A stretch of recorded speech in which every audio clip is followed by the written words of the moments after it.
السلام علیکم ورحمۃ اللہ وبرکاتہ۔ بسم اللہ، الحمد للہ، والصلاة والسلام علی رسول اللہ وعلی آلہ واصحابہ اجمعین۔ معزز سامعین و ناظرین، روز قیامت انسان جب ایک ایک نیکی کے لیے مجبور ہوگا، ایک ایک نیکی تلاش کر رہا ہوگا لیکن اسے نیکی مل نہیں رہی ہوگی، اس وقت کچھ چیزیں ایسی ہوں گی جس کا انسان کو فائدہ ہوگا۔ ان میں سے ایک چیز اللہ کی کتاب قرآن ہے۔ رسول اللہ صلی اللہ علیہ وسلم نے ارشاد فرمایا، مسند احمد وغیرہ کی یہ روایت ہے، فرمایا الصیام والقرآن یشفعان للعبد، کہ روزہ اور قرآن یہ بندے کے لیے قیامت کے دن سفارشی ہوں گے۔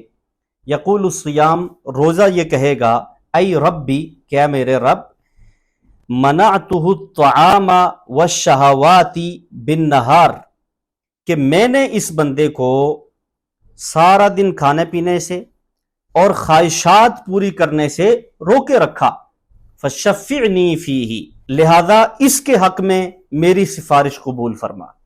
اور نبی علیہ السلام نے فرمایا، یقول القرآن، قرآن یہ کہے گا، ای ربی منعتہ النوم باللیل، کہ اللہ میں نے اسے رات کو سونے سے روکے رکھا، یعنی یہ جاگ کر میری تلاوت کرتا رہا، مجھے پڑھتا رہا، مجھ پہ عمل کرتا رہا، فشفعنی فیہ، لہذا اس کے حق میں میری سفارش قبول فرما۔ تو نبی علیہ السلام نے فرمایا، فیشفعان، روزے کی اور قرآن دونوں کی سفارش قبول کی جائے گی۔ تو اس سے معلوم ہوتا ہے کہ جو شخص دنیا میں قرآن کو ٹائم دیتا ہے، قرآن کو پڑھتا ہے، قرآن کو سیکھتا ہے، قرآن کو سمجھتا ہے، قرآن کے مطابق عمل کرتا ہے، اس کی تبلیغ کرتا ہے، تو روز قیامت اسے اس کا یہ فائدہ ہوگا کہ قیامت کے دن جب کوئی سفارشی نہیں ہوگا تو قرآن اس کے لیے سفارشی بن کے آ جائے گا۔